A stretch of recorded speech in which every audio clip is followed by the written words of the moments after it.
Ito ang GMA Regional TV News. May init na balita sa Luzon, hatid ng GMA Regional TV. Patay ang isa sa dalawang suspect sa pagnanakaw ng motorsiklo sa Lucena, Quezon. Chris, ano ang nangyari? Connie, nagkaengkwentro kasi ang sospek at mga pulis. Ayon sa Lucena City Police, natunton ang nasabing sospek sakay ng ninakaw na motorsiklo.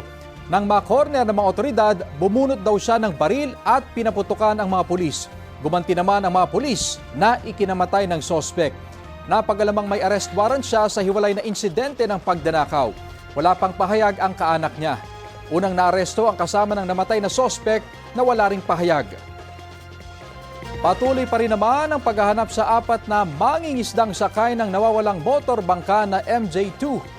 Ayon sa Philippine Coast Guard, huling namataan ang bangka sa dagat na sakop ng Ambil at Lubang Islands sa Occidental Mindoro.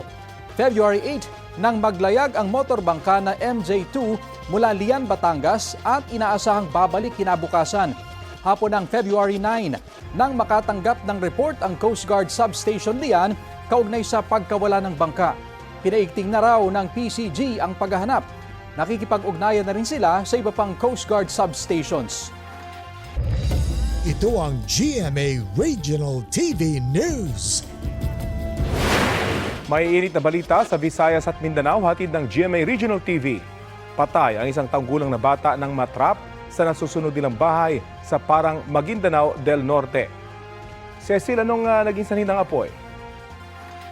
Rafi, isa pa yan sa mga inaalam ng Bureau of Fire Protection kaugnay sa sunog sa Barangay Poblacion 2. Base sa investigasyon, nasa palengke noon ang lola ng bata para bumili ng gatas. Nang bumalik siya sa bahay ay nasunog na ito. Sugatan din ang 5 taong gulang na kapatid ng bata matapos mapaso nang subukan niyang iligtas ang nakababatang kapatid. Ayon sa BFP, nasa pintuan na noon ang 1 taong gulang na bata pero may harang ito. Wala rin sa bahay ang magulang ng mga bata dahil nagtatrabaho sa palengke ang kanilang ama habang nasa abroad ang kanilang ina. Inaasikaso na ng regional government ang tulong na ibibigay sa pamilya. 5 ang sugatan matapos madisgrasya ang isang wing van sa Pagadian, Zamboanga del Sur. Ayon sa investigasyon, nawalan ng kontrol ang driver at nagdire-diretso hanggang sa mabangga ang likurang bahagi ng isang bus at tricycle bago bumangga sa poste sa Barangay Tiguma. Sugatan ang 3 sakay ng wing van na may kargang mga uling, pati ang 2 sakay ng tricycle. Ligtas ang lahat ng sakay ng bus.